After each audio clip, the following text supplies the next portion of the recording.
బొల్లవాగు project కింద right canal left canal ఏదైతే ఆయకట్టు ఉందో ఆ ఆయకట్టులో ఇంచుమించుగా 80% ఈ వర్షాలతోనే నాట్లు వేసుకోవడం జరిగింది. ఇది ప్రతి సంవత్సరం జరిగే తంతు. ఇది ప్రతి సంవత్సరం ఇట్లానే వేసుకుంటారు. తర్వాత ప్రాజెక్ట్ నీళ్ళు canals right canal left canal ఇవ్వగానే పంటలు పండించుకుంటాం. కానీ ఈ సంవత్సరం 89 లెవెల్ వచ్చినా ఇప్పటి వరకు ఆ కెనాల్స్ క్లీన్ చేయకుండా, కెనాల్స్ లోపల పూడిక తీయకుండా, కెనాల్లో నీళ్ళు వదలకుండా రైతుల పంటలు ఎండిపోయే అవకాశం ఉంది. ఇంతకుముందే నేను ఈ గారికి మాట్లాడితే ఆయన ఖరీఫ్లో నీళ్ళు ఇచ్చేది లేదు అని చెప్పేసి మాట్లాడుతుండు. దాన్ని వాళ్ళు ఉపసంహరించుకొని ఈ వేసిన పంటలకు ప్రతి సంవత్సరం ప్రాజెక్టు కట్టి నుంచి ప్రతి సంవత్సరం ఏ రకంగా అయితే వానాకాలంలో పంటలకు నీళ్లు విడుదల చేస్తుండ్రో అదే రకంగా విడుదల చేయాలి. ఇప్పుడు నీళ్లు ఇంకా ప్రాజెక్టు నిండలేదని చెప్పి మాట్లాడుతుండే ఆయన. ప్రాజెక్ట్ నిండడానికి ఇంకా 2 సంవత్సరాలు 2 నెలలు వర్షాకాలం ఉంది. కాబట్టి మీరు దాంతో ప్రాజెక్ట్ నిండే దాంతో సంబంధం లేకుండా వెంటనే నీళ్లు విడుదల చేయాలని డిమాండ్ చేస్తున్నాం. గతంలో కూడా వానాకాలం పంటలైన తర్వాతనే మిగిలిన నీళ్ళకు మీద ఎన్ని ఎకరాలకు పారేయగలుగుతుందో రబీకి అన్ని ఎకరాలకు మాత్రమే తైబంద్ చేసే పరిస్థితి ఉండే. కేవలం నేను ఎమ్మెల్యేగా గెలిచిన తర్వాత ప్రాజెక్ట్ నీళ్ళ మీదకి వెళ్ళి వీలైన కాడికి కొంత తక్కువ FTLకు తక్కువ, ఫుల్ ట్యాంక్ లెవెల్కి తక్కువ, కల్లేరు వరకు అటు లాస్ట్ లెఫ్ట్ కెనాల్ లాస్ట్ శివారు వరకు తిమ్మానగర్ వరకు నీళ్ళు మొత్తం అన్ని టోటల్ అంతా ఆయకట్టుకు 1 ఎకరా కూడా మిగలకుండా అంతా ఆయకట్టుకు నీళ్ళు ఇవ్వడం జరిగింది. గత సంవత్సరంలో కూడా అదే మాదిరిగా ఇచ్చారు, కానీ నీళ్ళు కరెక్ట్ టైంకు సప్లై చేయలేకపోయారు.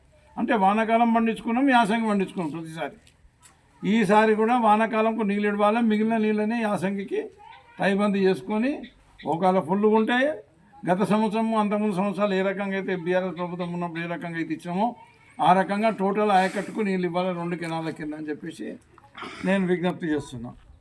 నేను అంటే ఈ గారు పూర్తి పరిజ్ఞానంతో మాట్లాడతలేరేమో అని నేను అనుకుంటున్నా. కాబట్టి మరి ఈ గారికి కలెక్టర్ గారు తమ చొరవ తీసుకొని గతంలో ఏం జరిగిందనేది మొత్తం పరిశీలన చేసి ఇమీడియట్గా నీళ్లు విడుదల చేసే కొరకని నల్లావు ప్రాజెక్ట్ కింద లెఫ్ట్ కెనాల్కు రైట్ కెనాల్కు నీళ్లు విడుదల చేసి ఏర్పాటు చేయాలని చెప్పేసి నేను విజ్ఞప్తి చేస్తున్నా.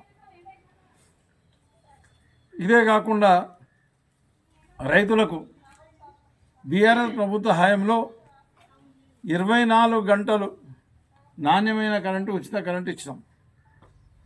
ఈరోజు బోర్ల కాడ కూడా ఎంతోమంది నాట్లు వేసుకున్నారు, లేకపోతే గరువు పంటలు పెట్టుకున్నారు. వాళ్ళ పరిస్థితి ఎట్లుందంటే మన వర్షాలు పడకపోతే వేసుకున్న వరి నాట్లు కూడా ఎండిపోయే పరిస్థితి వచ్చింది. కాబట్టి ఇప్పుడు కేవలం వాళ్ళు 12 గంటలు ఇస్తున్నామని చెప్పేసి మాట్లాడుతున్నారు కాంగ్రెస్ వాళ్ళు. అది ఉదయం 5 గంటల నుంచి సాయంత్రం 5 గంటల వరకు వాళ్ళు కరెంట్ ఇస్తారు. 3 ఫేజ్ కరెంట్ ఇస్తారు. 6 గంటల నుంచి 6 గంటల వరకు ఇచ్చే కరెంట్లో కనీసం ఎల్సీలని అదని ఇదని చెప్పేసి ఒక 4-5 గంటలు కరెంటు ఇవ్వకుండా బంద్ పెడతారు. తర్వాత వోల్టేజ్ కూడా డ్రాప్ అవుతుంది, ట్రాన్స్ఫార్మర్లు కాలిపోతున్నాయి, మోటార్లు కాలిపోతున్నాయి. కాబట్టి ఈ వోల్టేజ్ డ్రాప్ ప్రాబ్లం కూడా ఎత్తేసి ట్రాన్స్ఫార్మర్లు మోటార్లు కాలకుండా చూడాలి. 24 గంటల కరెంటు, నాణ్యమైన కరెంటు ఇవ్వాలి. ఈ 8 గంటలు దేనికి సరిపోదు. గతంలో అలవాటు పడ్డారు కాబట్టి రైతులందరూ 24 గంటలు ఎంత వారిస్తారో బోర్ అంతకు నాట్లు వేసుకున్నారు. కాబట్టి లేకపోతే కరువు పంటలు పెట్టుకున్నారు. కాబట్టి వాళ్ళకి ఎంబడే రిలీజాలి. ఇక ఫర్టిలైజర్ గతంలో బీఆర్ఎస్ ప్రభుత్వ హయాంలో ఎప్పుడు ఏ ఫర్టిలైజర్ కూడా మనకు లభ్యం లేకుండా ఉండకుండే. కానీ ఇప్పుడు కాంగ్రెస్ ప్రభుత్వం అధికారంలోకి వచ్చిన తర్వాత ఫర్టిలైజర్ రేట్లు అనూహ్యంగా పెంచేశారు. 1350 ఉన్న బీస్ రేటు ఈరోజు 2150కి చేరింది. అదే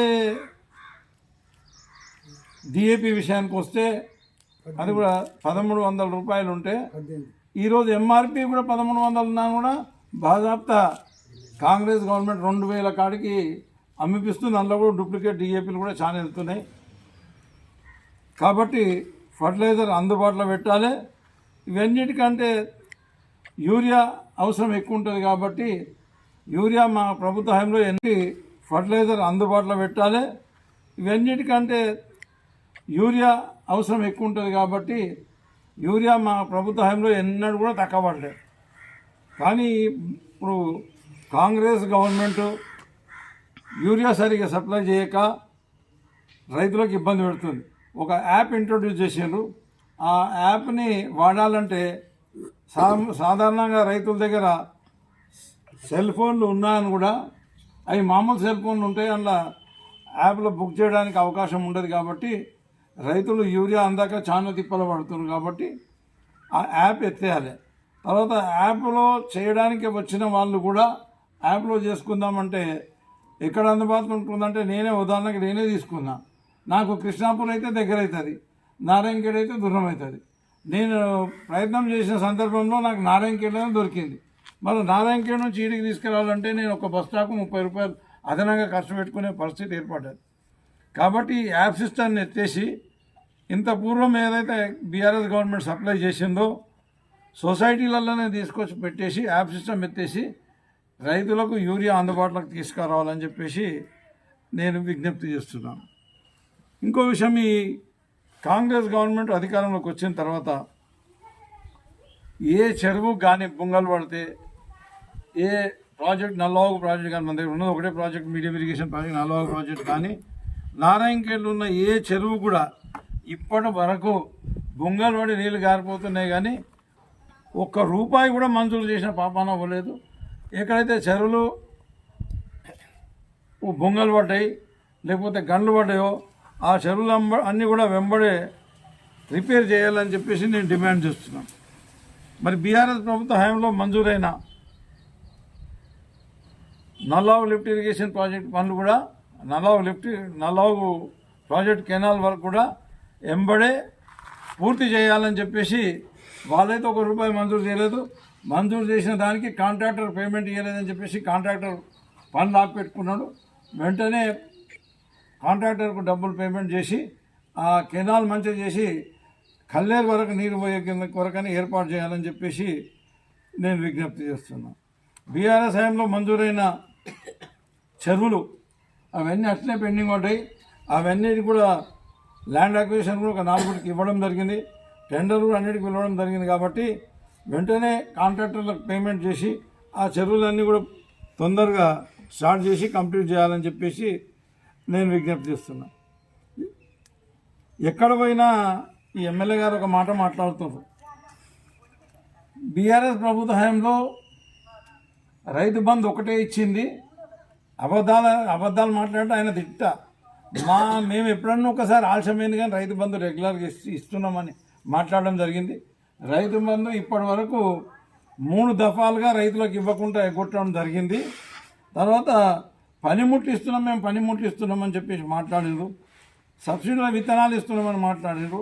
మొన్న ఈ మధ్యన ఏదో రైతు మేళాలని చెప్పేసి మేము కట్టించిన రైతు వేదికలలో మీటింగ్లు పెట్టి అందులో విత్తనాలు సప్లై చేస్తున్నామని చెప్తే రైతులు ఆడ చూస్తే ఏ విత్తనాలు లేవాడ ఏం లేవు, ఉట్టిగా మీటింగ్ పెట్టిర్రు.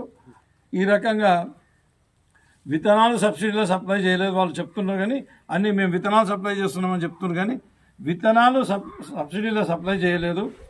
ఏ ఒక్క రైతు కూడా ట్రాక్టర్ పనిముట్లు అని అన్నారు, అంటే ట్రాక్టర్లు ఇవ్వడమో కానీ హార్వెస్టర్లు ఇవ్వడమో కానీ అదే మాదిరిగా ఇంకా కల్టివేటర్లు కానీ రోటవేటర్లు కానీ ఇట్లా రకరకాల వ్యవసాయానికి ఉపయోగపడే పనిముట్లు ఎక్కడ కూడా వీళ్ళు ఇచ్చిన దాఖలాలు అవ్వలేదు.